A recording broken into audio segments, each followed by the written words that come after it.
Now we're already done with the one-way, two-way ni sad ta. So sa two-way, on both sides lang gid siya, no? And then we have the table here per area. We have with the corresponding spacing for the number of bars and for the tire wires. So we have an example here, and for direct counting method, so 12 mm steel bars space at 10 centimeters on center. So for the main reinforcement, so kung sa ni katong one way is all throughout the length siya, ang main reinforcement no is na lang siya diri sa tunga ang katong mga bent up bars, di ba? So ato na ihapon pila na siyang total number, so that is 3.6. So 3.6 meters divided by spacing as 0.1 plus 1. So we have a total of 37 pieces of bars. And then since two-way man siya, we just multiply that by 2, okay, two-way. So we have 74 pieces. For the main, let me write the main reinforcements. And then, next is the length of the cut bars. Cut bars is this one. Ala siya, no? So for the length of the cut bars, so ang previous example na to no kay atong siya gi-extend, pero actually pwede ra gyud na siya no nga within the kung ano gyud na siya no within the clear length na gyud atong i-present or the center spacing. So ibuta na to nga length of the cut bars is 1.8 meters. 1.8 meters. And then ato i-check no for the 7.5 meter nga kuan bars, and then if divide that with 1.8 meters na cut bars, so natay 4 ka cuts. So natay upat ka 1.8 makuha for the 7.5 meters. Now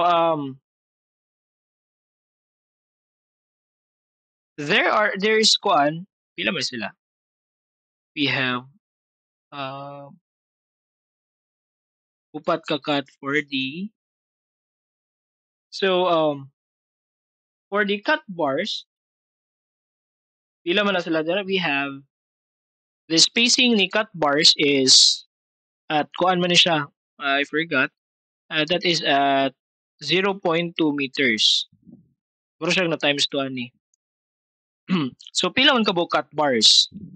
So the overall number of cut bars, so that is just 3.6 divided by 0.2 plus 1 times 4.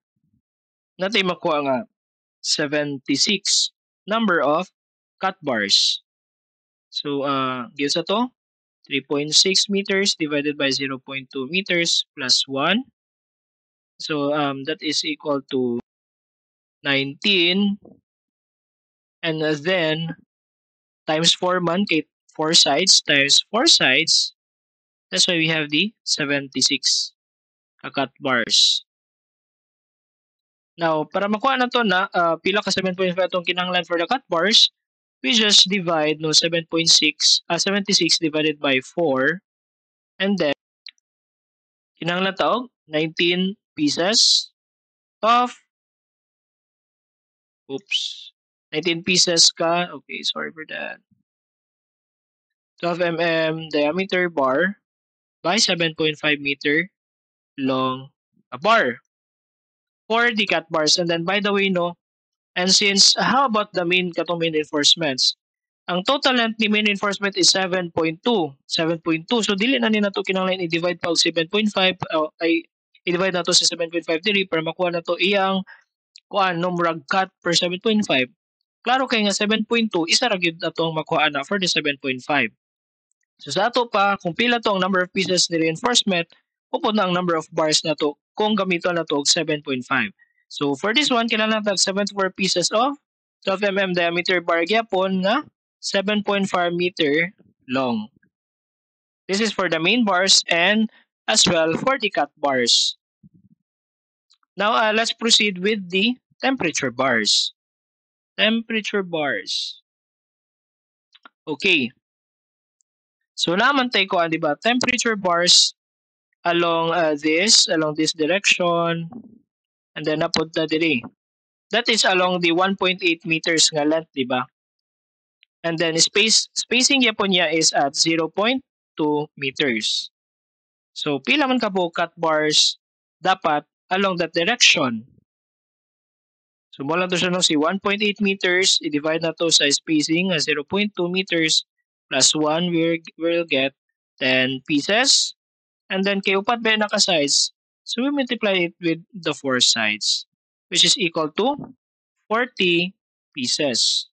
And then top and bottom times 2 layers, this is equal to overall 80 pieces.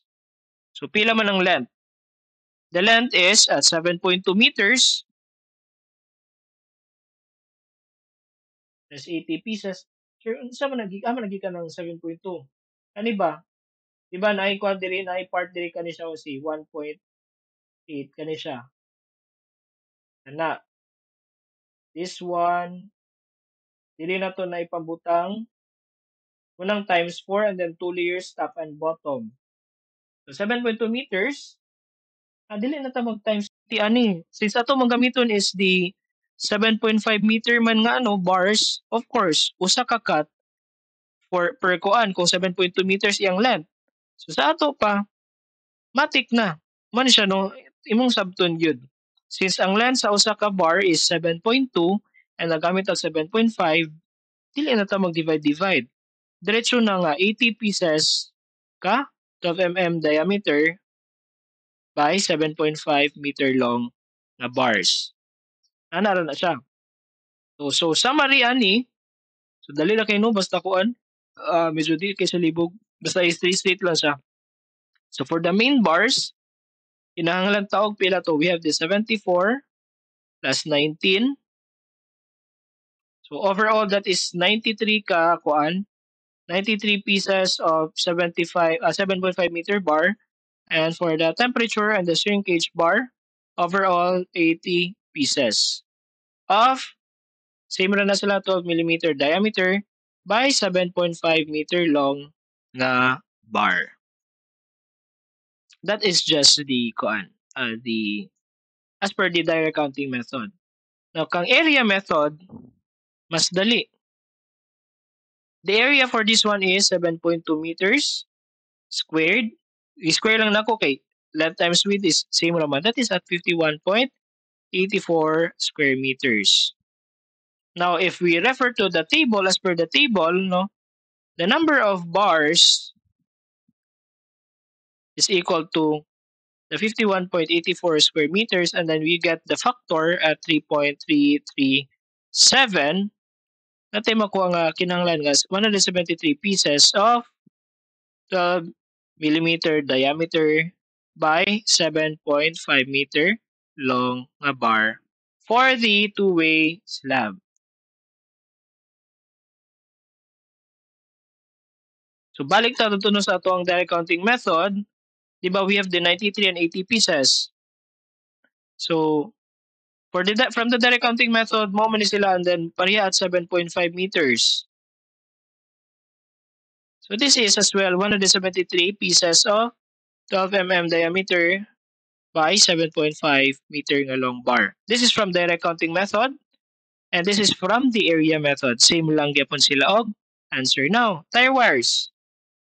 Tie wires, let's say 30 centimeters na tie wires. So dali ra gyapon. By using the table, that is 51.84 square meters times 0.648, we have 33.6 kilograms. But of course, atong i-order is 34 kilograms na number 16 GI wire.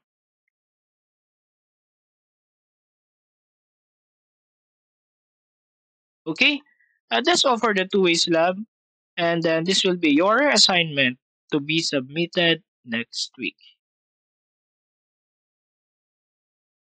References is actually Max Fajardo, Simplified Construction Estimate by Max Fajardo, and that would be all for the steel reinforcement.